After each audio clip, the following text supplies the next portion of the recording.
I drink your milkshake. You are listening to the Billionaire Podcast Network.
All right, welcome to the show, everybody. This is Cone Fed with Dalton Pruitt, only on the Billionaire Podcast Network. Bing, bing, bing, bing, bing. Did fill her up? Fill her up.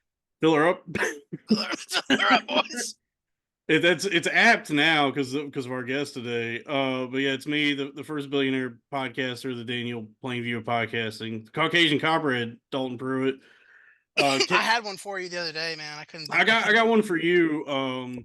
I'm joined by my co-host, Day Goku, Sal. Day Goku. Day Goku.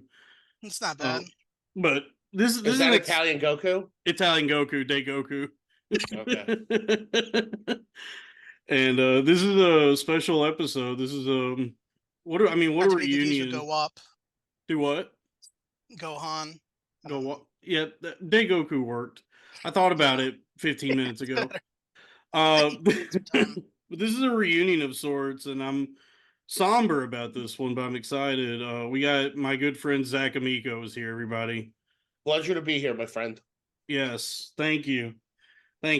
Yeah, people have been asking me, why haven't I reached out to you or the old gang or anybody like that? And I guess anybody who saw what happened to me is aware of what happened. And then other people think I just died. I just fell off. But, I had my life-threatening mental health stuff. Do you draw any comparisons, Dalton, to the Icarus? Yes. I flew too close to the sun, for sure. Do you think Icarus lost his mind, too? Icarus? No. Well, a lot of people, yeah. He was a boy who just got too excited, and I guess that's what happened to me. Yeah, I feel like Dalton also would think he could fly if you gave him wax and feathers. Yeah, I would look like the caterpillar at the end of Bug's Life, though. But yeah, we've been doing this show for a little bit now, and I think more and more people have become aware of it. And Zach, you're one of the few people. And you're like the first person, I guess, from like the Gas Digital crew that I've reached out to about coming on. And I guess I'm being very sincere right now. Reaching out and talking to these folks again, like you and all them. Because I talked to Lewis the other day. There is a part of it that feels like opening an old wound because of what happened to me. It's like very. Yeah, for me I guess I have like a lot of like weird trauma. Opening an old wound is what I call fucking Dalton's mother. Thank you, thank you for making it funny. Yeah, because I going into this, it was like this is the first time you and I have like talked like this will be the first time we've talked at length in a while. How many different things did you just drink? 2. Oh yeah. That's a good segue. Let's get into the show. Zach, what's your favorite flavor of Gatorade? What is it? Milky White. Milky White. Oh, the cum one. Okay. Yeah, cum ones. Nice. That's a good one. Yeah, Damn. that's how we can usually tell who the real ones are on this show because we've always said Gatorade is colors, not flavors. Yeah, anything white or like an Arctic.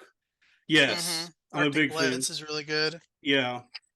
Yeah, that's a good one. I usually go for the seafoam green, which I guess is the Oh yeah. cucumber lime, but the cum Gatorade is good. That's a good one. Whereas it was called in my house growing up, medicine. Medicine. Gatorade was medicine. Yeah, White Yeah. Gatorade. My mom kept the lemon Gatorade, not yellow, the like white one, and she kept it in the fridge. And if you drank it while you weren't sick, she would flip out and say you drank all the medicine. Oh my god. And then she would get sick. I think she would force herself to get ill. There's no Gatorade in the house. so that she could So treat that- herself with Gatorade. No, so that she could be mad at you for drinking the medicine that she needed so desperately. The Gatorade. The Gatorade, yes. I guess that checks out. I mean, the Pedialyte existed then. That's like more medicine-y. I agree. The Gatorade Pedialyte's very good. Is it? Have y'all tried that body armor? Yeah, it's okay. It's all right. Oh man, I love it. Yeah, the Gator, I think it's called Gator Light. It's the Gatorade Pedialyte. Whenever I Okay. go on the road, I buy it now to keep in the fridge in the hotel if I'm hungover. Nice. Congrats, by the way. I've noticed that you've been doing more road dates. You've been like headlining more. Yeah, I'm working. It's slow and steady, but it's working. That's good, man. Yeah, I mean, obviously, anybody who knows you knows you're very, very funny. You're like one of the, not only are you funny, you're like one of the most genuine, just like nicest people I've ever met. Like you got You're the, very kind to say that. yeah, it's like an interesting juxtaposition because you look like Chucky if he got stung by bees, Yeah. but but you're just a sweet, you're like a teddy bear. Like if the That's kid from My also an Girl. indoctrination of the people you spend your time with. Right. Well, you surround yourself with Nepo babies and the mentally ill. That's true. So just me having a hint of human compassion. Yeah, that is true. Yeah, And Dawn looks at me like, wow, what is this? You possess this thing I'm unaware of. Empathy. that I will say that when I was like really going crazy and spiraling and started really thinking about the people that I surrounded myself, they say your net worth is your network, but when I started like really thinking says about that? that's like a sales thing. No, it's not that. Your net worth is your network. It's We're your, losing recipes. it's your attitude, not your aptitude, that determines your It's not your altitude. attitude. Yeah. Yeah, but when I started really thinking about the people that I was like surrounded by, I was like, man, these are like truly empty people. Like I can't Yep. these conversations feel so vacuous, and it's constantly like every conversation is just somebody looking over their shoulder for somebody with credits to go talk to. And So you miss hanging out at the stand, is what you're telling me. I tell you what, I miss. I remember one time I was there and I called, like, this was like right at the beginning of the Mania when I was at that sweet spot where I was just like really confident and willing to just be real with people, Mhm. but also starting to piss people off. But I remember I was talking to that guy, Jared Schwartz, one night, and we were outside and he kept doing that as we were talking to each other, just like looking over his shoulder. And I was like, Jared, look at me. Who is the famous person that you'd rather be talking to right now instead of me? Because I was like, obviously I can't network with, like, I got nothing to offer you. So God damn. who's the That would've been so celebrity that, annoying. yeah, I was like, who's the celebrity you're trying to go talk to? And he was like, oh, I thought I saw Mark Norman here. And I'm like, I don't think Mark likes you. I don't know what y'all's relationship is. I don't know if you ever talked to him, but you're a generally disagreeable person and very unlikable. I don't think he would enjoy talking to you. And, and so, What, you don't like a guy who introduces himself first and last name every single time he meets you? Like he just fucking read How to Win Friends and Influence People? I mean, it works for him. I mean, He's doing well. Yeah, he became one of the like rare few that I guess Tim Dillon was trying to fuck or something because he took him on the road with him.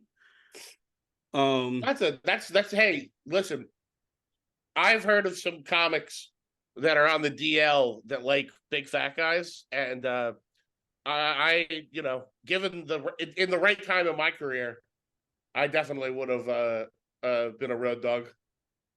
Oh yeah, I mean, yeah, if somebody, RDE. yeah, Yeah. yeah, yeah. I You mean, you like hot dogs? it's You look not like you even, enjoy a couple road not dogs. What's even your what he favorite was style talking. hot dog? I do love hot dogs. Hot dogs are good. I get. What's your favorite kind of hot dog? Oh, Like, how do you like to do them up? I gotta go classic New York spicy brown mustard. That's what I told Dalton on the last episode. Remember, you were trying to dress it up, Dalton, with all that shit. I I'll like fuck that. hard with a chili dog. Yeah, yeah. Have you But ever- I And like I think classic, the like a New Chicago York. dog is underrated. That's what I was gonna say. Yeah. My favorite is the Chicago dog. When I was a kid, when I was in high school, Sonic had a promotion where they were doing all the different hot dogs of the world, which was just Oh my god, like 4 different parts of the U.S. I what a think. beautiful thing to do. And they had a New York dog, a chili dog, and then something else, and then a Chicago dog. And dude, every day after high school, my senior year, I would eat like 4 Sonic Chicago dogs. I believe it's also there's one that's really good, and it doesn't sound like it's gonna be good, and it bangs. I think it's a Seattle dog, okay. and it's cream cheese and sweet fried onions. I would eat Okay. that.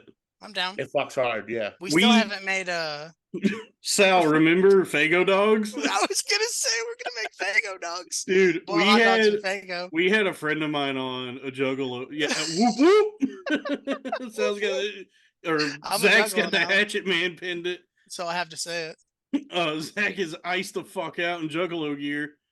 Nice. We I had wear this. I never worn this outside of my house, and I wear it all the time in the house. nice. It's so obnoxious. Have you gotten the tattoo yet? No, but if I get the gathering this year, I'm gonna get it. Nice, dude. Yeah, people keep begging me to go, and I gotta figure out what I'm gonna do with my life, but also if I can handle anything like that without dying now. Oh, what are you talking about? The last time you were at a festival around a bunch of hallucinogens, it went great for you. yeah, yeah. Lewis told me recently, he was like, "You can come to Skankfest if you think you're not gonna die." And I was like, honestly, I don't know, man. I don't think anyone can make that guarantee. Yeah. Like I don't. It's not even like I would never touch drugs again for sure, but like I haven't been in those kinds of environments in a while, and it's like I might just like become too like autistically stimulated, and, It's you like know, that comfortably numb. yeah. I I don't know. I mean, I should go, but we'll see. But we had we had a friend of mine on, a juggalo Fago warrior, and he told us about Fago dogs, and He told us a lot of it's things. exactly what it sounds like. He was like, "Yeah, my buddy, he boils hot dogs in great Fago." We Oh, were like- good. Yeah, we were like, well, I don't know if it would be good, but I do want to try it for sure. I would be more into Fago pickles. Okay, yeah, because I've had the like Kool-Aid pickles before that the black people like, Yeah. and those Well, are. I mean, come on. You've never seen that? No, of course I've seen it, but yes, we figured that's who likes them. We're like, you know who loves fucking Kool-Aid pickles? The Swiss. yeah, yeah. You know, you got a point there. If you were to try and guess which group enjoyed, You know who loves Red Lobster? who? Also black people. Yep. You know who loves Olive Garden? Indian people. Really? Yeah, that's Is that true. who's going? They Is that, fucking love it. is They that think who's it's- spending $50 on a tour of Italy in Times Square? Hey, I've done 2 tours of Italy. I've seen some shit. Yeah. Yeah, dude, the because my mom works at Olive Garden, New Jersey, and every time I make fun of it, I'm like, oh, what do they got? What's the special this month? Bologna Alfredo? And she's like, Zachary, Indian people happen to think it's very good. They tell me all the time it's the best Italian food they've ever had. I get, yeah. I mean, if they're comparing it to the stuff that they make, where they like stand in a bucket to make, where they do like I Love Lucy, smushing grapes, but they're making curry in a bucket. Yeah, with their feet. they're mixing fucking chutney in their mouth and spitting it into a cup. Yeah, You ever seen If- like Indian street food? And that's what I'm talking about. Where looks they're like horrible. bathing in it as they cook it, if that's your frame of reference for like what cuisine is, and then you just eat like fried raviolis at Olive Garden, like, God damn, dude, this is the best I've ever had. Because you've been eating like doo doo. Ground up. You've been eating doo doo. Damn, I sound like fucking Kumia now. What Yeah, are they no. eating over If there? the person Doo-doo? who made your food is wearing sandals, Run. Yeah. that's an issue. Mm-hmm. All food should be prepared by someone in closed-toe shoes. Yeah. If it's an establishment, I'm not talking home. Right, yeah. If you Home go to too, a man. restaurant, it should be someone in shoes, covered in tattoos, who is on heroin. Yes, That's how you know 100%. it's a good restaurant. I went to that. You ever been to that place in the East Village, Prune? No. It's really good. It's like an old, like it's like frontier recipes, like rabbits and quails and shit, like old American recipes. And it's one of those restaurants where you can like see all the chefs working like that movie, The Menu. Mhm. And it was like just a bunch of Bourdains, like whatever that style is taking over, like the Bear, where it's just all these people covered in tattoos and just gacked out of their minds. But they were sweet to me because they saw me, you know. I think we all know a thing or two about being overweight. They saw me inhaling the appetizers and then sent over a new one. Just be like, oh, he seems to really like that. Here, give him another one on the house. So that was Uh, nice. Dalton, you and I have a mutual friend who will go unnamed who used to be a chef. And he told me that back in the day when the restaurant he was at was like really popular, they had multiple times where there were too many tickets coming in.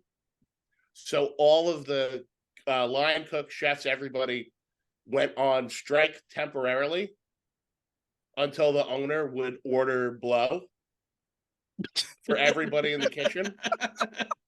But they would send it through the dessert, like the pastry chefs, to cut up the lines.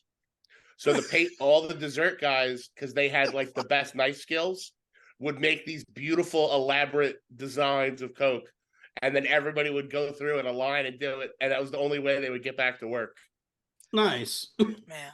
Well, Coke, much like food, is a lot of it is presentation. You got to make sure it looks good on the plate. Yeah, you want the feel, you want the experience, there's the ritual of it. Yeah, this had excellent nose feel. There's no better feeling than the second you're about to do drugs. Mm-hmm. Because that's the height of your night. Yeah. Because you've got the high of copping. Yes. And you've got the excitement, but you don't have any of the negative effects yet.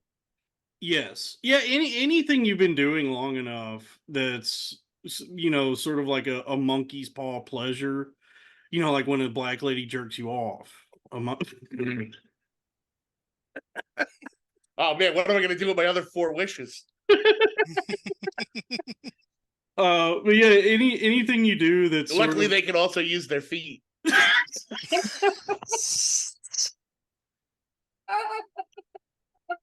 Zac. Oh man, that's why he's the best. But yeah, anything you've been doing for a while that's like feels good, but also comes with these like negative consequences. It really is like the anticipate. You get to a point where the anticipation leading up to it is the most, just the best part. Because like whether it's drugs or jerking off or drinking, it's just like that feeling like, man, I'm about to feel good as hell. And then you actually do the thing and you're like, why do I keep doing this to myself? Yeah, there's that moment, like, and it could be whether you just came from jerking off or whether like you're starting to, come down or whatever. And you're about going, to come. I can't believe I did this again. Yep. Yeah. There's old Jim Jeffries joke, like every time after you jerk off, there's that one moment where you go, you're a grown man. Yeah. Yeah, I do that. What did you do that for? That's been like specifically me lately because I can't do anything. You said that was anymore. Jeff Dunham? Yes. Yeah. It was Walter said. Yeah, Walter said that. I missed that one. I love how Sal is like is not able to pay attention But in his like, you're not supposed. You have to wash your hands. You can't jerk off right after you use the jalapeno on a stick. yeah. You'll get flaming hot penis. Yeah, Yeah, that's what that. and that's how you get jerked off by a black lady. There we go.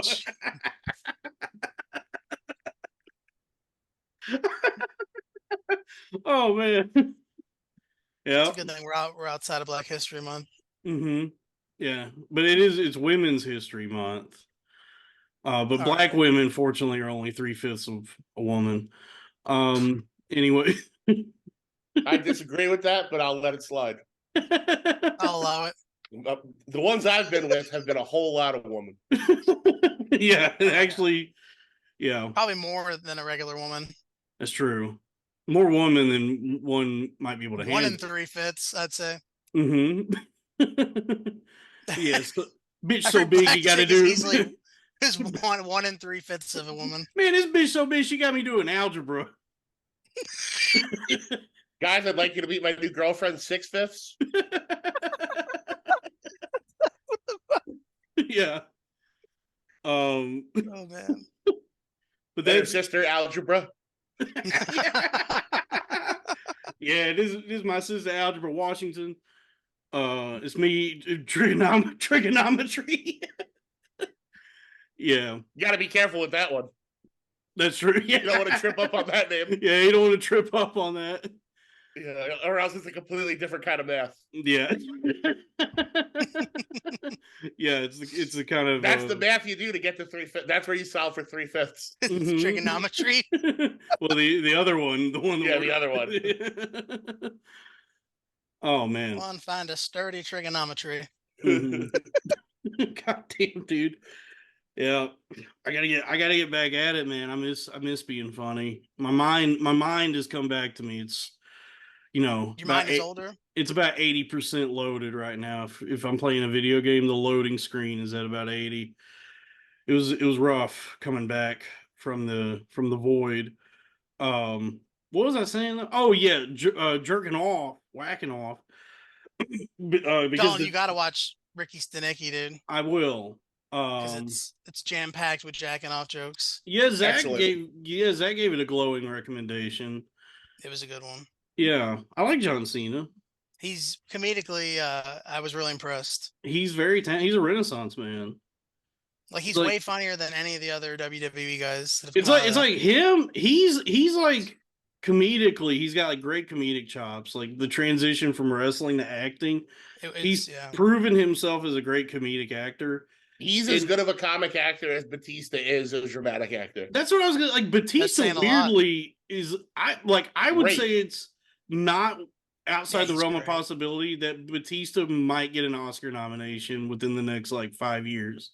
Dude, knock at the cabin door. Batista was so fucking scary. I've heard that. I haven't seen that yet, but I've heard he's really he's really good in Blade Runner 2049. Can you spoil that movie for me? Because I couldn't finish it. I tried to watch it twice. What the What? fuck's going on? Knock at the Cabin? Yeah. And there is no the great part of it. There is no twist. The twist is there's They're no just twist. insane. No, the world's ending. Yeah. Oh. They're right. That's the fuck. That's like the bit is they're correct.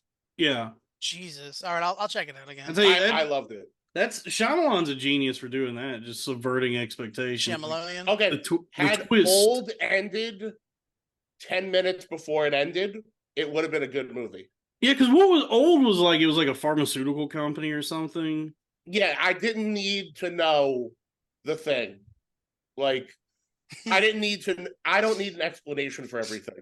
Yeah, And Old worked too hard to try to make it make sense. Where I'm like, no, it's the Twilight Zone.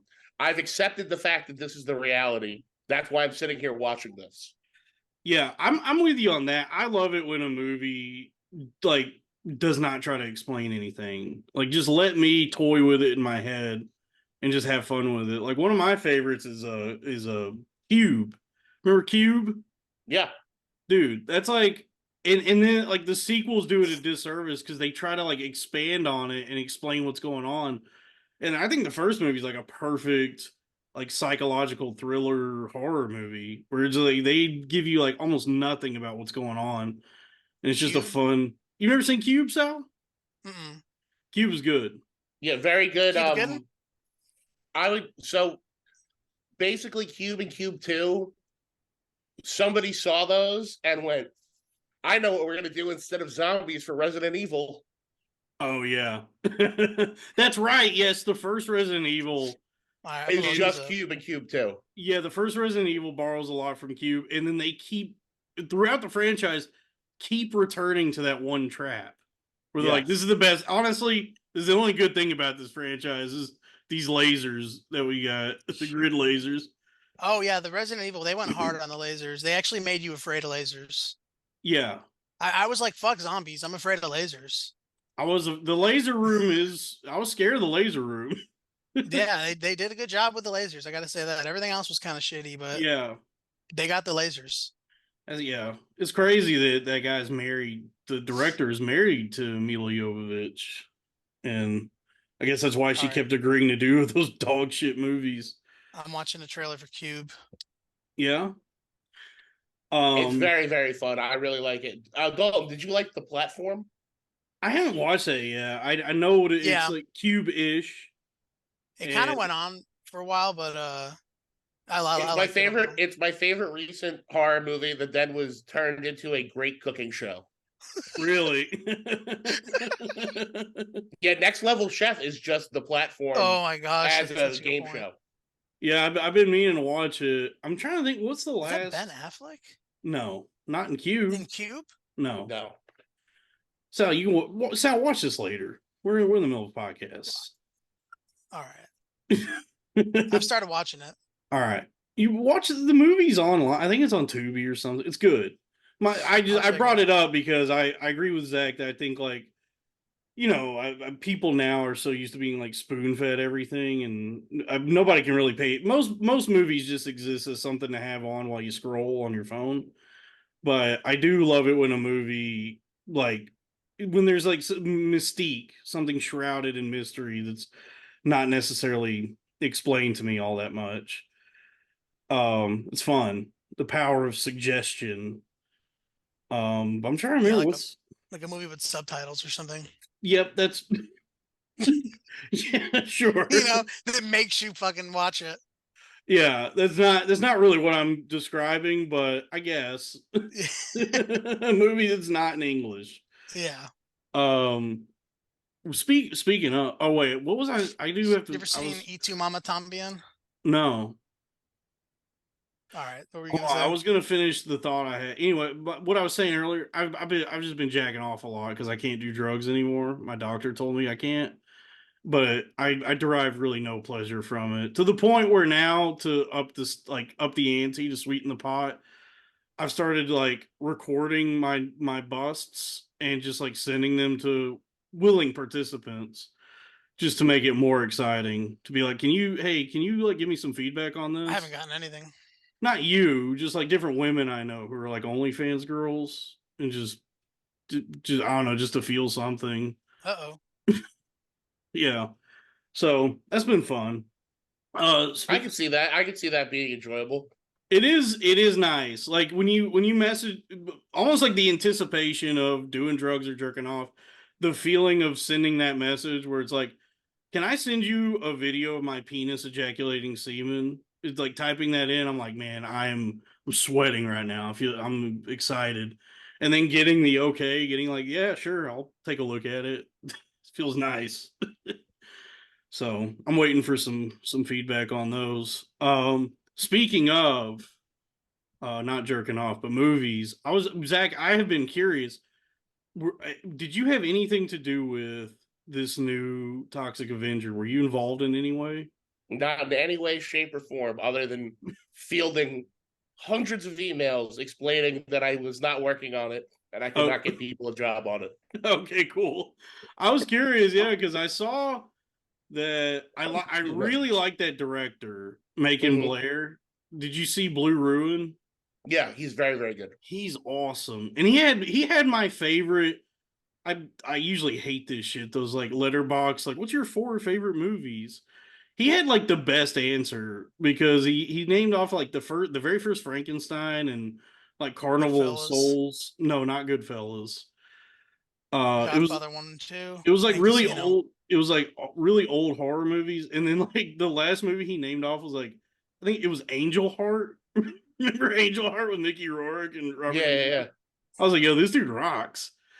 I Damn, will tell you, it's from what I've seen, and I know a few people that have seen it already. The new Toxic Avenger, I'm told, is extremely violent right. What is and this? really, it is not a remake. It's a different story, Okay.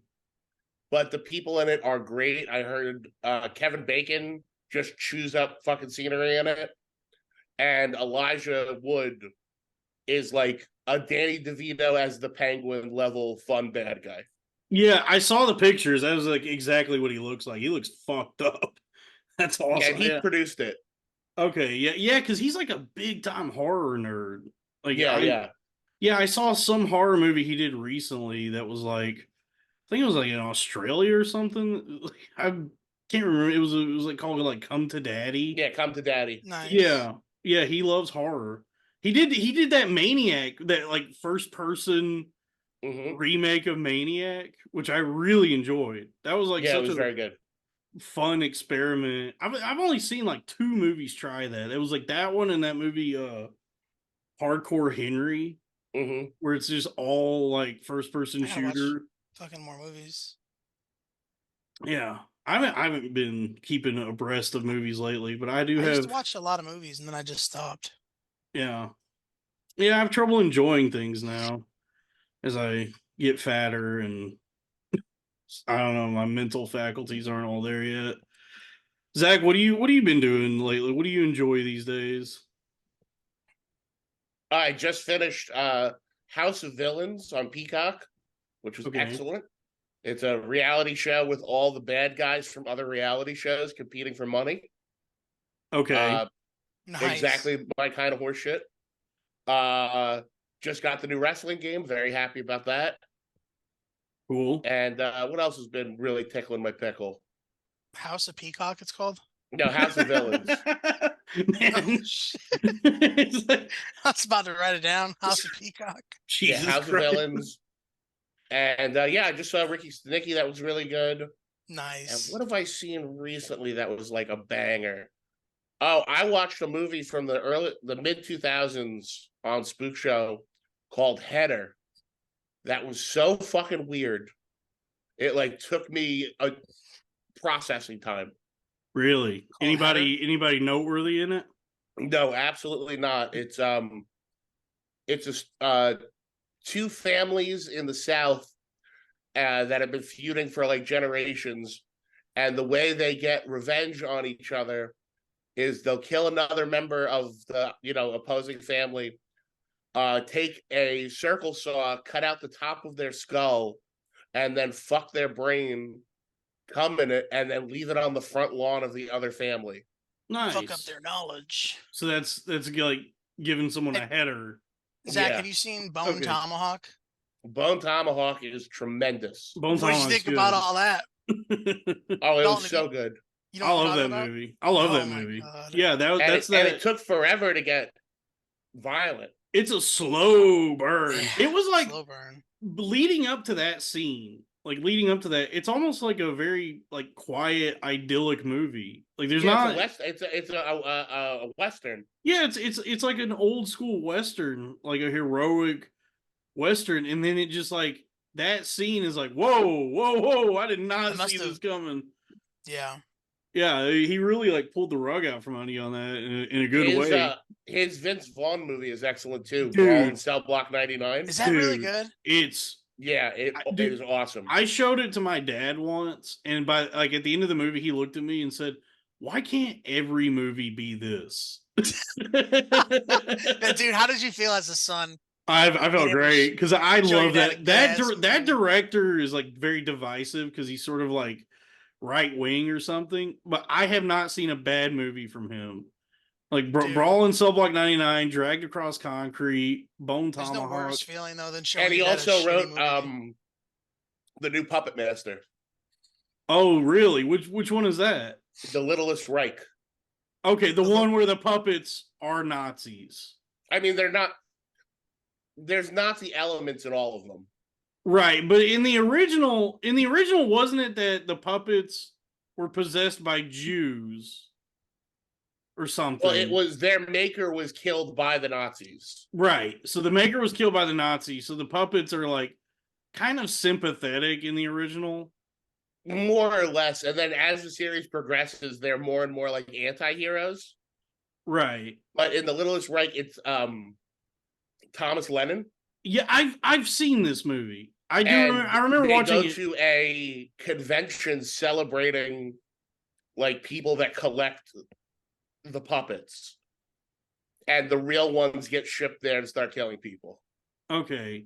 Yeah, I remember this. I do remember. Yeah, because Dangle is in it. Yeah, Tom Lennon.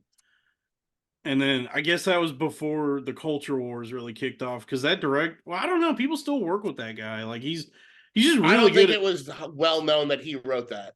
Okay, because he's just really good at making movies. His movies are great. What's his name? S. Craig Zoller? Something like that, yeah. Yeah, something like that. Dude, he's awesome. My dad still calls me gay because I showed him Big Fish. He'll never let me live it down. It's a Like, gay movie. Remember Big Fish, Sal? No, you're not picking that movie. Yo, speaking of Big Fish, I mean, what a pathetic way to. That's such a dad will you connect with me movie.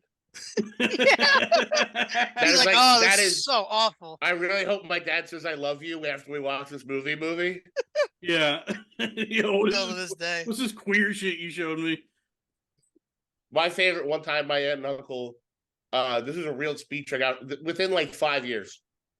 My uncle's, your aunt and I rented a movie last night. It was the stupidest movie we ever fucking seen. You ever heard of Pulp Fiction? Oh, Jesus. And I just, I start twitching. And I'm like, it's one of the best movies ever. He's like, yeah, according to you and who? And I went, it won the Palme d'Or at Cannes and best screenplay at the Oscars. And he goes, yeah, well, we thought it was dumb. We shut it off. And then my aunt goes, it was in the wrong order. Like it was a mistake. It was in the wrong order.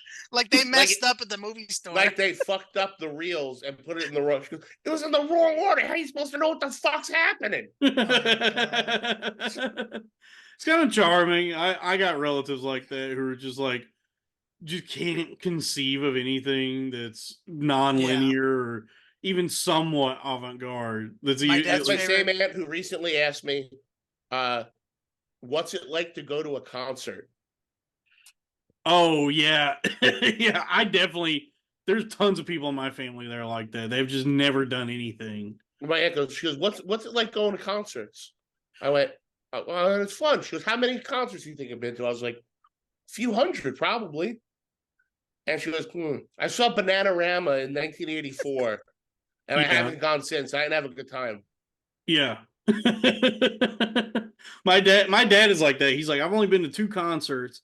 He was like, one when I was in Afghanistan and Toby Keith came to perform for USO tour, and 2 when I went to see Travis Tritt at Billy Bob's in Fort Worth. Hell yeah! God bless. God bless Toby Keith's family, guys. Shout out. Yeah, right. So my dad's sober 40 years, and my stepmom now, new mom,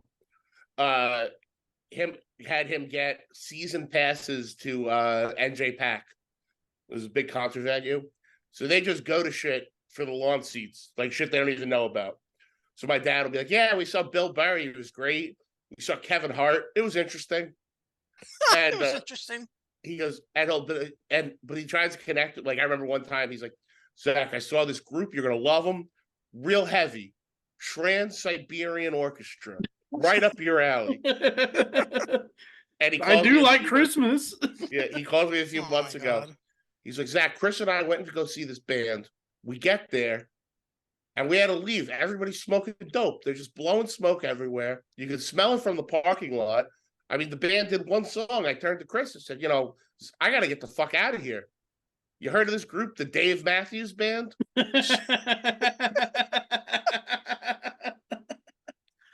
That's awesome. Oh, I love Dave Matthews. Dave Matthews is good. Yeah, I like him. He does a very good cover of Marilyn Manson's Crypto Child.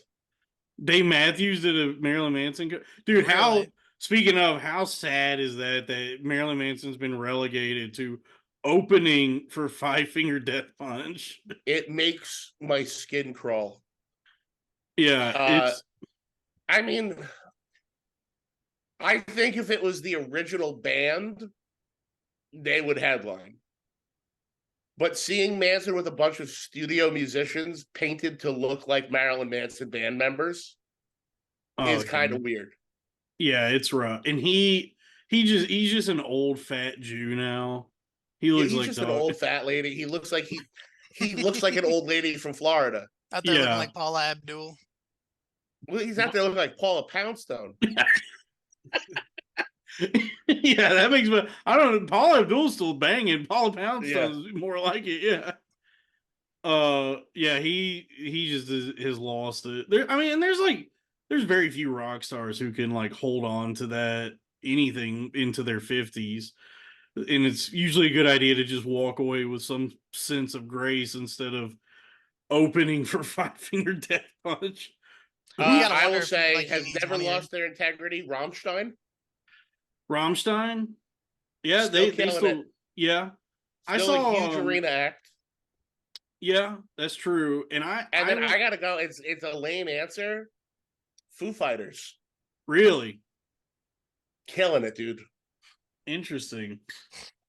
Yeah, I've never seen them live. I was never into them. It always sounded very like when it came out, I was like, man, this is some dad music. Yeah, I'm just saying, is like performing at a high level for multiple decades. True, yeah. Foo Fighters are like the Pumas of music. Okay, explain You know? that. It's like very dad, like you said, very dad music. Oh, wouldn't that be New Balance? I guess. Yeah, Yeah, New Balance, Pumas. yeah, just a comfortable shoe. They're they're not a Chuck Taylor. I'll tell you that much. No. Which I can't wear because we've all seen my feet. I gotta get the New Balances with the orthotics. I went and saw it, and I guess it's like it was technically more of a super group kind of lineup, but like a few years ago I saw Mr. Bungle live, but it was like on rhythm guitar was Scott Ian from Anthrax, and on drums was Dave Lombardo from Slayer. And it was the most impressive thing I've ever seen from like just as a band. It was incredible, but also like considering that they're all in their 50s, I was like, I don't even know how I couldn't do this. I would not have the stamina to do any of this. I saw Jello Biafra and the Melvins. Hell yes. And they were amazed. Melvins did an hour before he came out. Nice. And then they did another hour with him, and it was incredible. I fucking love those albums.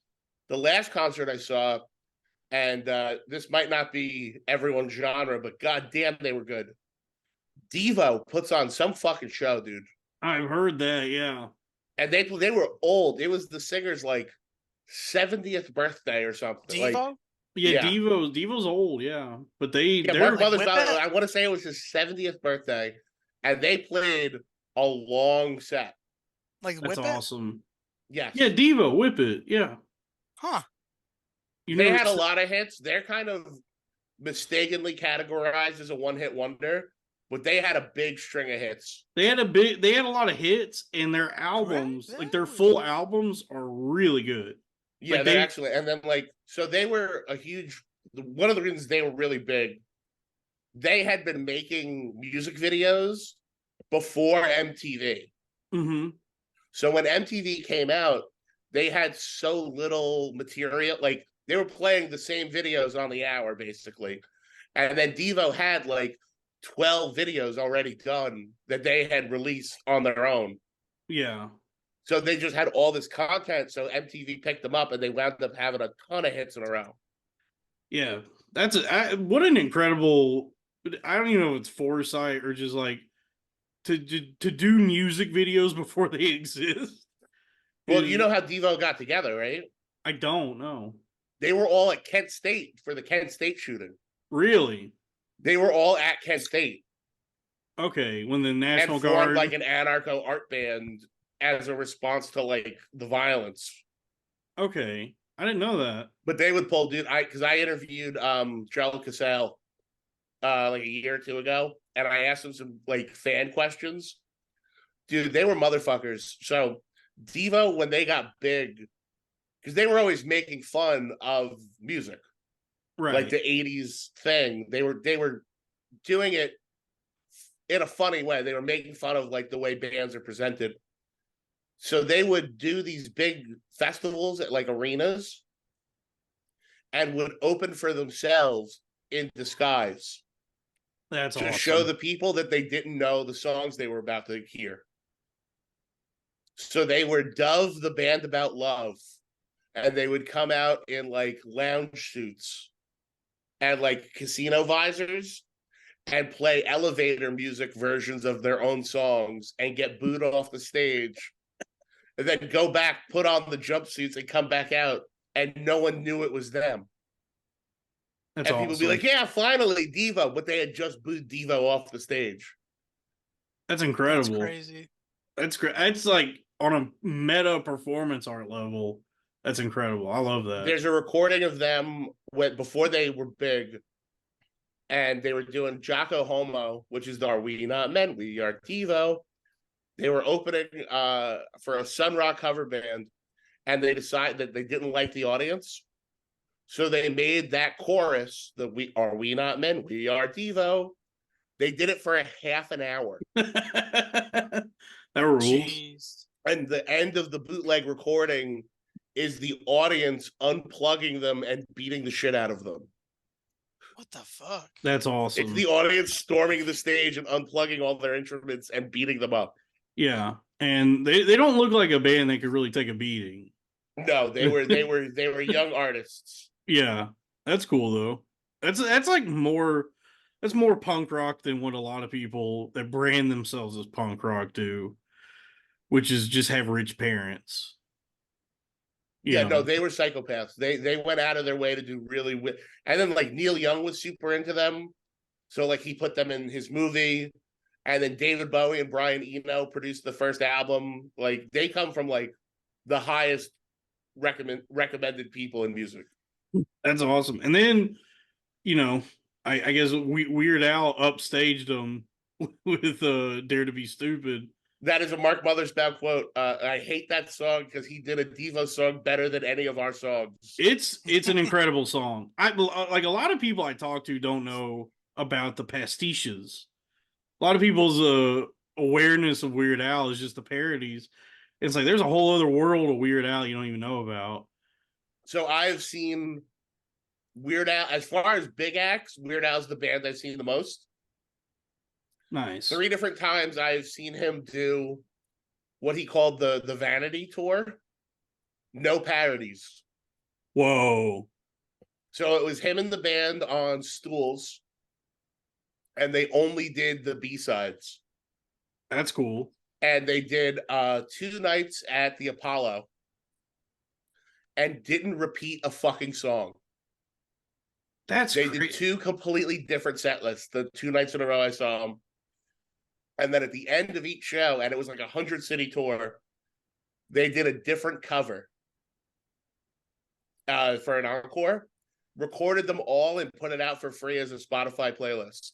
That's awesome. He's such a So sweet it's just his band doing 100 different covers. That's awesome. That's awesome. It's so cool that there's like an art house side to Weird Al. Like I watched his Tiny Desk concert, and he didn't do any parodies, and it's just like the most artistic version of him. Well, I mean, I was talking about Manson. The reason Manson's not interesting is because he doesn't have the band. Right. Weird Al's band has been the same since yeah, it's that same guy. Another One Drives the Bus. Yeah, Another One Rides the Bus. That same guy that was with him on the Tom Snyder show. Yeah, John Bermuda Schwartz. Yes. Who literally played Weird Al's accordion case as a drum. Yes, I've watched that video that video cracks me up. It's like not only is it funny, it's like absurd and funny. It's a really good performance. Like you can tell it's like they're like kids then, and he's like this is his first introduction to the world, basically outside of like Dr. Demento, and there's just like so much passion behind this really dumb song. It's really Oh, not fun. only that, so what was I just gonna fuck, I had a point about it that I was trying to, god damn it. I lost my train of thought. That's all good. What are y'all's favorite? Some of y'all's favorite Weird Al songs? Um, well, when I was a kid, I had the Bad Hair Day CD, and there's a pastiche on there that I think is like a in the style of They Might Be Giants, called Everything You Know Is Wrong, and that one has always stuck out to me. That was like on that CD. That was probably my favorite track. Where did you guys fall on the Adam Sandler CDs? Oh, Not medium as funny. I don't know. They're fine. medium Yeah. pace, I guess. His God. his strength That's was such a always good as one. a comedic actor and also a dramatic actor. Yeah. Yeah. He's But in so like there's like favorite a Weird Al, sci-fi I want to. movie. It's a weird one. He's got a song called Hardware Store that Yes. is so layered and incredible. Like it's got to have over 100 tracks of audio in it, and it's all like samples, and the harmonies on it are fucking incredible. And I like the long stuff, like Jackson Park Express. I really like a lot. Albuquerque, Yep. which is like, like 10 minutes long. Like when he goes hard on like a closer on the album, those tend to be like the bangers. And I also like Germs, the Nine Inch Nails pastiche. Okay. Yeah. Yeah. Weird Al's cool. Did you I've watch seen him the a ton. Did you I watch saw the him with movie? an orchestra. Yeah, I didn't like it. You didn't like it? You thought I it was liked the part where they were at the party with all the other like yeah, novelty with Wolfman celebrities. Jack and Divine. Yeah, that's the only That part was of the movie cool. I've seen. But so here's my issue with the weird. Oh, the other really funny thing is in Weird, uh, he decides he's going to put out original music and he puts out Eat It. And then Michael Jackson parodies it to be Beat It. Okay. And there's a point where he's on the phone where he's like, oh, that's really cool. No, why wouldn't I want to be associated with Michael Jackson for the rest of my career? My issue with Weird is that it's a parody of Dewey Cox. biopics. And Walk Hard did that so well already Yeah. that anything after that tries it, just you watch it and go, it's funny, but it's not Walk Hard. Right. Because Walk Hard is perfect. Walk Hard is perfect. It's the funniest. I think it's the funniest of any movie in the 2000s. It killed that entire genre because I can't like if I try to watch any of those movies now, I'm just seeing Dewey Cox. I'm just like, oh, they're hitting all the beats of Walk Hard. Dude, how many people told me they saw Iron Claw and the dad's like mean to the kids, and people went, I thought he was literally going to say wrong kid died. Because it's a parody. Like every biopic has the same, they just figured it out. Yeah. And the fucked up thing about Walk Hard is those are all real fucking things pretty much. It's Roy Orbison's life.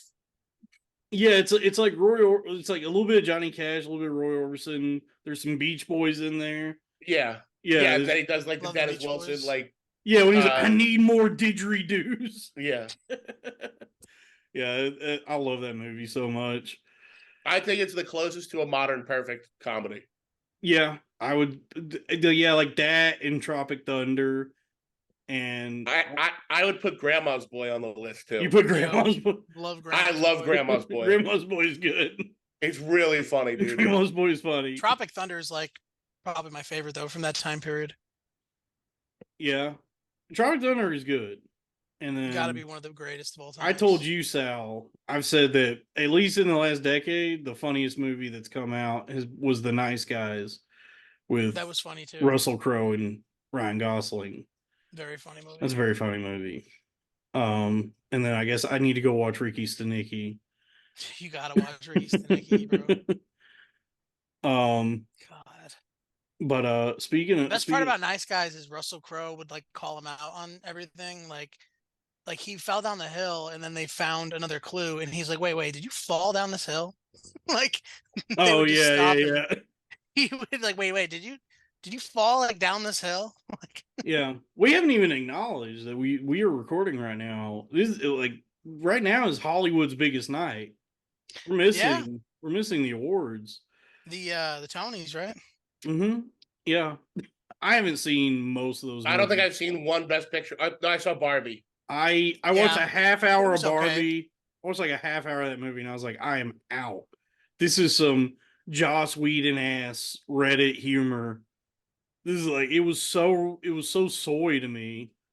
Like the humor of the movie, I was cringing the whole time. I was It like, wasn't as good as people were making it out to be. yeah, I was like, I can't believe people love this so much because it's such like And now it's got Oscar buzz. Like that's crazy. it's nominated for Best Picture. Yeah. Which it's like girl Black Panther. It's like, okay, well, I get why. Like, I understand the politics of this. Because it's a It's girl, girl Black Panther. it's Black Panther for girls. Yeah. Where it's like it's not like a high art good like movie that really should be nominated for that. But Right. there's there's a But they did politics it. behind yeah. Because of the woke They did mind it. virus. It's a hyper stylized movie with a spoon fed message. Yeah. Yeah, it's a very Well like said. yeah, it's very like and honestly, the premise is interesting. It's very like Dark City, Matrix, it's escaping the simulacra in which you were trapped and becoming free. The Plato's allegory of the cave, maybe. But then it gets like I don't know, then it just turns into a big like bubblegum commercial where it's like there's Mattel and then fucking Chevy SUVs and all this other stuff. I wanted them to explore more like the cerebral metaphysical aspects of like, okay, so what is this doll world? The fuck is this? And the It had a CIA very knows. high concept, and then it had very little to say beyond what the Malibu Stacy Simpsons episode had. Right. Mm-hmm. which nailed it in about 20 minutes. Yeah, which nailed it in 22 minutes in a better, more intelligent, more self-reflective way. Yeah. Yeah, I mean it just But she's got a new hat. yeah. You want to feel old though. I was talking to someone recently about that Barbie movie, and I know that there's a scene in it where apparently Ryan Gosling sings "Push" by Matchbox 20. And people think it was a song for the movie. They don't realize it's Yeah, covered. dude. I was talking to a girl about this recently, and I brought that song up to her, and I was like, it's so all like funny that they put that song in that movie by Matchbox 20." She goes, "What?" And I go, "Push" by Matchbox 20." And she was like, "What's Matchbox 20?" And I was like, "Wait." I had like a real old guy moment where I'm like, that like I was like, you weren't around for when that was on the radio like 20 That times a happens to me day. all the time. Yeah, like I work with a bunch of there was a kids. time when there was at least like 5 different Matchbox 20 songs that you were bombarded with everywhere you went. Yo, remember Savage Garden? Yeah, Come on, boys. Let's get yeah. real. Well, yeah, their big hit was I wanna something Bathe in your amount fucking pussy juices. something like that. Yeah, Something like that. Yeah. something about That's a basically mountain. when you I boil it down. That's what he was saying. wanna a mountain. Yeah. Yeah, well, we Yeah. were also indoctrinated because all our moms had the now that's what I call music. Mm-hmm. Yeah. So those songs were just ad nauseum in our lives because we all had moms who weren't gonna like buy a record. Yes, it was like now that it was all like that and like Columbia House mail-ins and then The radio. also it's so funny like what you become nostalgic for as you get older because like I do find myself at times just going through YouTube and watching old CD and like those CD commercials where it's like, this is Buzz Ballads, 20 hits of today. Dude, if you want to feel something, go back and watch old commercials. They have it on a reel. You can go by the decade. So like Yeah. 60s commercials, 50s commercials. I fall asleep to that shit all the time. That's like I think there's a bigger market for it, and I would Beat love your to wife and get a clean shave. I would love if people put it out more, but I've seen at certain conventions and shit, because you can't sell them for legal reasons, like online, but they'll sell like a DVD or whatever, or a hard drive, and it'll have like Halloween 1993 Fox. Yes. And it'll just be I love that shit. like an 8-hour block of everything, the commercials, everything uninterrupted. And it'll be like, after The Simpsons, the Rocky Horror Picture Show, and then all the commercials in between, and like, dude, that shit makes me feel like a baby in my mother's It's so womb. weird. I see that there's like big channels online that's just that, where the channel, it'll be like a shot of like an old CRT TV surrounded by like memorabilia and old VHS tapes and posters, and it'll just be playing like the free credit report commercial. Like remember the guys in the pirate suits doing the free credit jingle? It'll just be that and it'll have like 600,000 views on YouTube. The other night I had my wife watch 2 episodes of Remote Control with Colin Quinn. With Colin Quinn, and Sandler was on it. Nice. What's that? It was a game show on MTV that Colin Quinn was one of the hosts of, and it was like TV trivia, but instead of I don't remember that one. Categories, you picked a channel. Right. Yeah. So it'd be like Channel 7, sports, Channel 5, romance, and you would answer TV related questions about whatever channel you picked. Oh yeah, I'm 1990, huh? Mm-hmm. Yeah, that was like it was probably like when everyone was like introduced to Colin Quinn, probably. Yeah, it's pre him on SNL. Yeah, it's pre Saturday Night Live, yeah. Because I've seen the one. It was a little bit before my time. I've seen the one with Red Hot Chili Peppers. That's a fun one. Yeah, he hosted a game show on MTV, and now what does he do? He does like comedy specials for CNN now. Or he does one-man shows. He does one. I went to one. It was a really lovely theater. It was the Danny Kaye Theater at Hunter College, and it was the taping for Red State, Blue State. I really enjoyed it. Like, as gay as I think one-man shows are, I couldn't think of anything more horrific than a one-man show. He's very good at that. He's very funny. Well, he figured it out because it is stand-up, but it's just themed stand-up. Yeah. Like, he's got the great one about the history of New York, and he'll be like, you used to give people directions by the ethnicity of the neighborhood. Right. He'll be like, and then you're going to want to turn here at the Puerto Rican building. And they'll be like, how do you know it's a Puerto Rican building? He's like, because there's Puerto Ricans outside of it. And they're like, what if they're not outside? He's like, they will be. Yeah. Colin they don't go inside. Colin Quinn is very good at stand-up, and he's good at needling a thread. Just like taking. I saw him in an Italian restaurant do a half an hour and murder in Coney Island. And it was, it must have been a favor because they were trying to open this comedy club. And it was they had a location in Coney Island, and then for a while they were in Little Italy in the back of this restaurant. It was a nightmare. And one night for like 40 people, it was Colin Quinn and Reverend Bob Levy. Okay. And nice. Bob Levy went second, which was a mistake. So Colin Quinn opened for Bob Levy. Nice. Yeah, he murdered for half an hour, and then Bob Levy came out, and it was a nightmare on her. I remember he kept. Sometimes you see the old guys, and they have pre-written crowd work.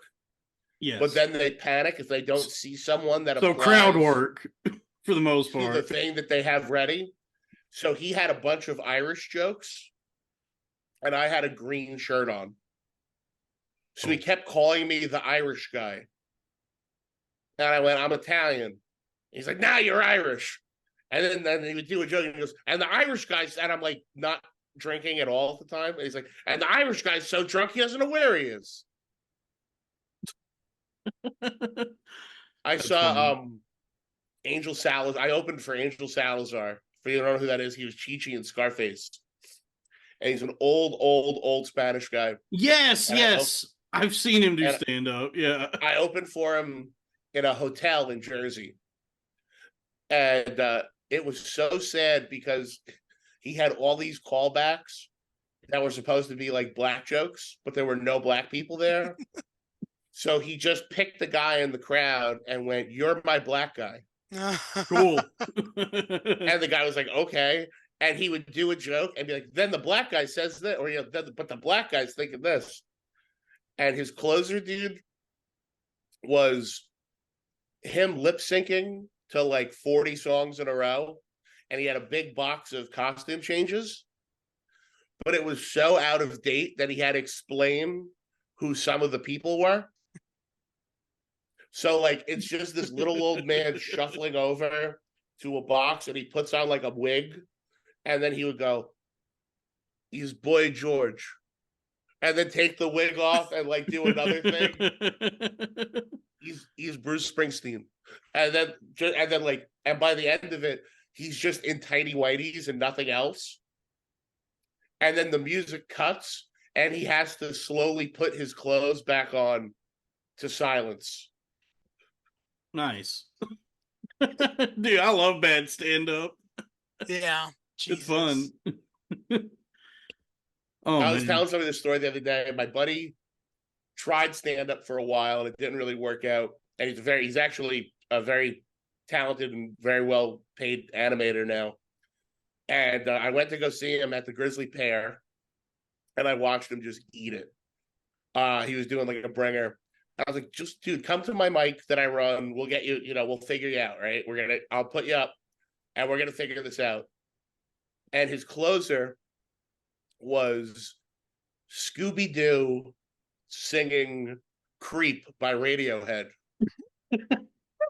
And he goes to me, he goes, "Listen, cut me off after the first chorus, because then it's not funny anymore."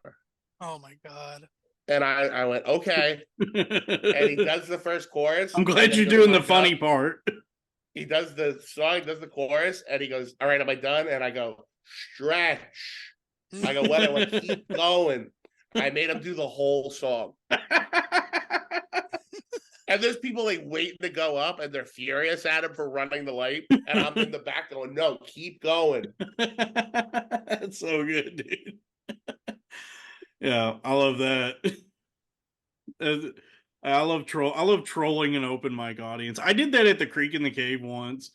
There was that. Do you remember that like psychotic lady? Not me. Brenda Justice. Yes. And she was always there, and she always wanted to do the open mic, and every open mic host would just bury her. They would go out, they would make sure that she went last so that there was nobody there, and it would minimize any sort of damage that was going to be done. You should give people context what her act was. It was telling stories that we were very concerned might be true about getting like gang raped by a bunch of black guys and then contracting herpes, and then her son was kidnapped. And she would scream about how the government took her son and she was looking for him. But give people context, she would get naked. Yes, that's what I was going to say.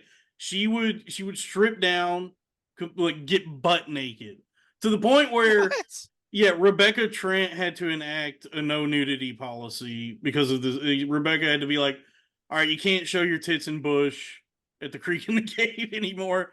And everybody was like, "Well, that's not really it's not because of us." But I was hosting there one night, and she was there, and she put her name in the bucket, and I'm like, "I'm giving her prime time on this one." I was like, "I want everyone to see this." And she went for it. She sang a song about getting fucked in the ass and then her pussy and then her mouth and then back in her ass. Oh wow. And then she stripped down and showed everybody her tits. And nice. And then I was like, "All right, give it up one more time for." She was going by some other name at the time. It was like Candy or something. Yeah, well, how do I look this girl up? Yeah, I had a lot of fun. I know she had a channel on Pornhub. Yeah, there was doo-doo in her butt. And there was one where she was getting banged out by a couple of black dudes. What's her name? the name I knew her under was Brenda Justice. Yeah. And it would be all these videos of her getting fucked, but then in the comments would be like, my son was kidnapped. And there's one where all these dudes are fucking her, and I think they all were cream pieing her without asking. Is she good looking? Oh my god. Yeah, she's really hot. That's where this story's going. Yeah, she's really hot, dude. And all these Mojo. dudes just keep busting at her, and she looks at the camera like sheepishly and goes, "They all keep coming in me." Like a bird from the Flintstones. Yeah, it's a living. Oh, hopefully she was she Are we seems sure like she's somebody hot? who is barren, who is not capable of having a child at this point. Dude, she was scary. She was a real scary bitch, but I I definitely love when wanted people say, Yeah, she wanted- took her tits out at a live real ass podcast taping, and it got one of the funniest chants I've ever heard, which was "not that bad." not that bad. people going, not that bad. Yeah, Dude, yeah, she was crazy, dude. It was fun. I mean, those nights at the creek were very fun when it was just the most unhinged group of open micers who had been there probably since 4 o'clock in the afternoon, and it's like 1 a.m. and it's just the dregs of society are still waiting to do their because two people to don't realize that open mics, you get people that want to be comedians, but then you also just get crazy people Mhm. who are like, "I heard you get a microphone here." Yeah, yeah.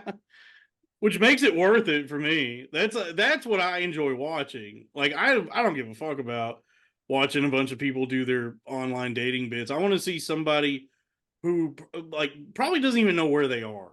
They're so like me me a couple of years ago.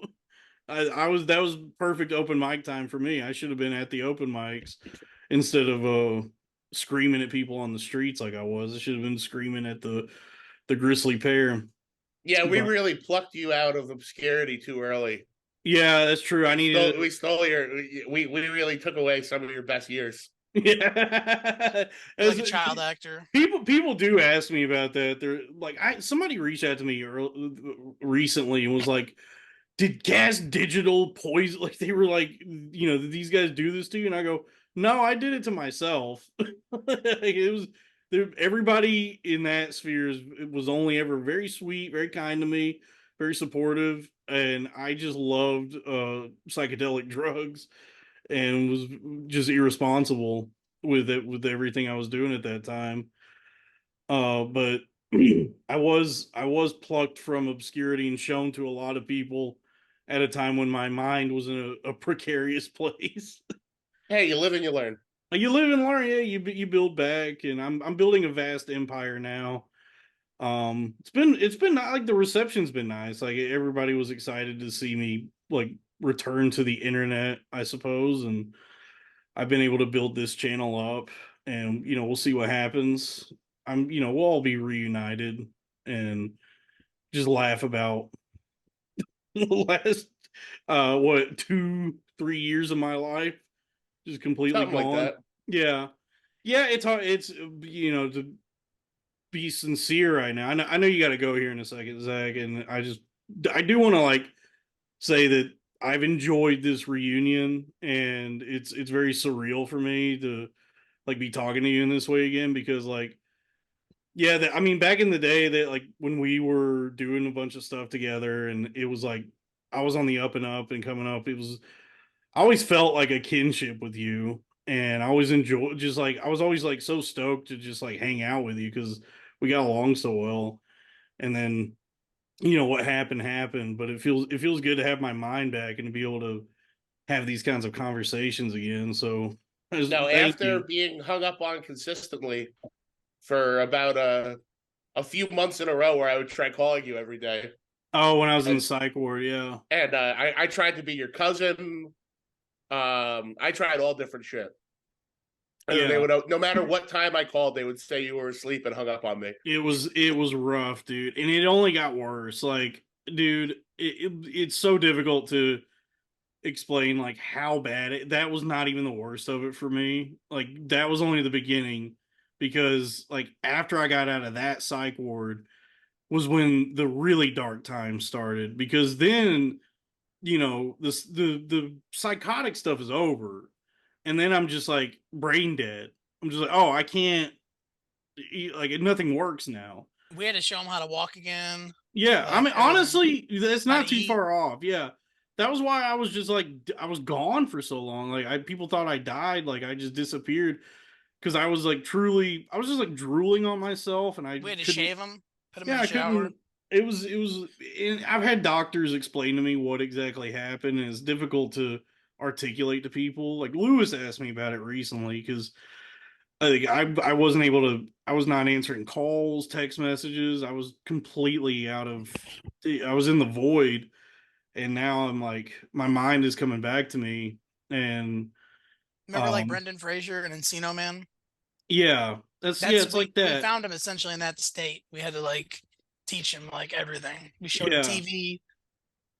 We showed him, so you it's know. a redemption story for the ages. I mean, and it feels, it is cool. I made the impression I did on everyone just by calling just by calling Dylan a faggot.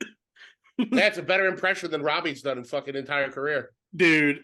I love Robbie to death, and it's like, So it's do I. I obviously just like busting his balls. it's so fun to mess with. It's so fun to bust his balls and watch him squirm. I love him, and it is like, it, he's trying, he's grinding. I mean, I'm doing a new show with him now, me, him, and Crack Amico, and the response so far has been like, man, thank you for doing this. Robbie fucking needs you. So I don't know. I guess I got the shine, the or something. I don't know what it is about me that people seem to like, because I don't struggle to really like myself that much. But Zach, I do, I love you, Zach, I love and you too, buddy. I cannot wait until we are all reunited, and good things are coming in our future. I mean, and you're on the come up. You're like killing it right now. You're touring. Yeah, You're I'm headlining sometimes. It's starting to work out. Yeah, Google Yeah. says you're an actor. It's crazy, bro. I love that you Googled him now. Oh no, I have a bunch of movies coming. I do bad horror movies. I got a bunch of shit coming out. Yeah, Zach is a renaissance man. Like, I think I got 4 or 5. If you go on IMDb, I think I got like 4 movies coming out this year. Are you married?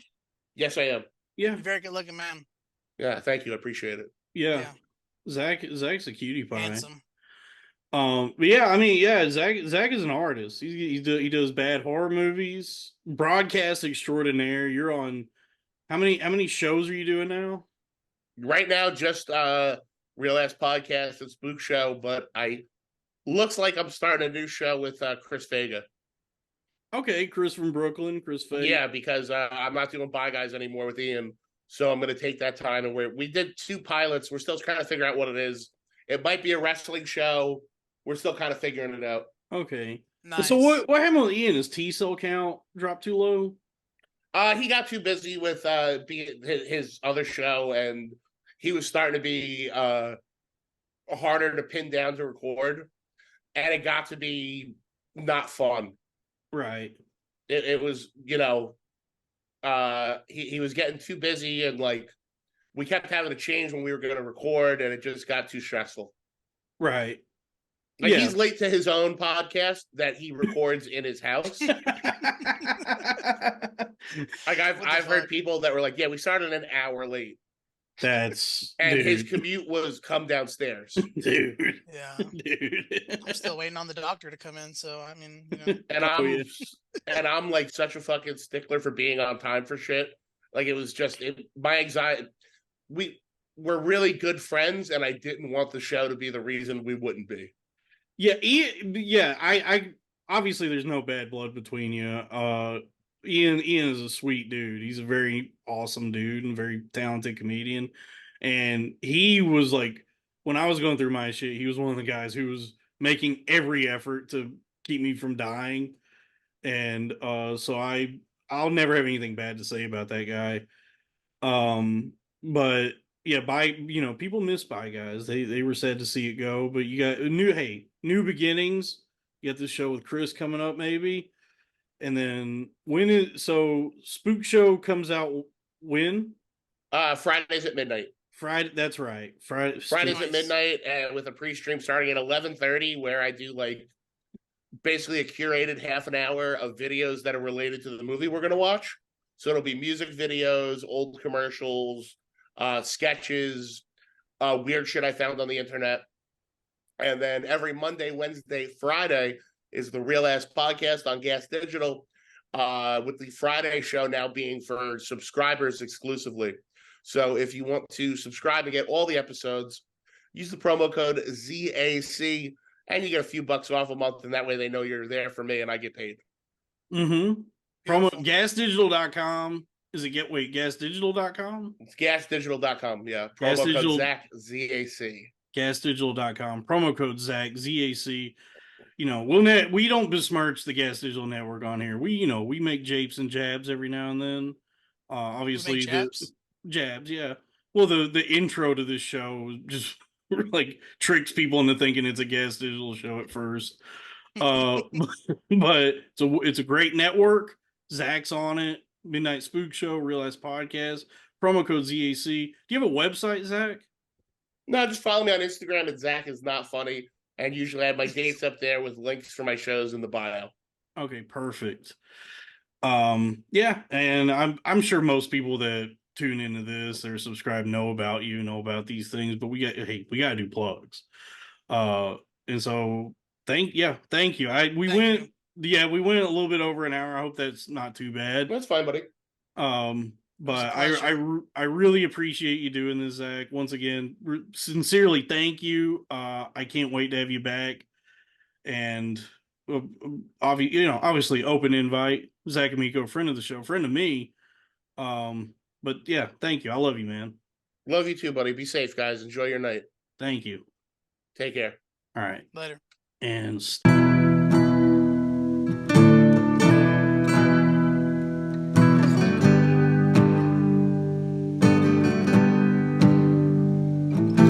Moving my bones, no place to rest. Traveled up north just to find my head. I'm still corn-fed. Corn-fed. Moving my bones, no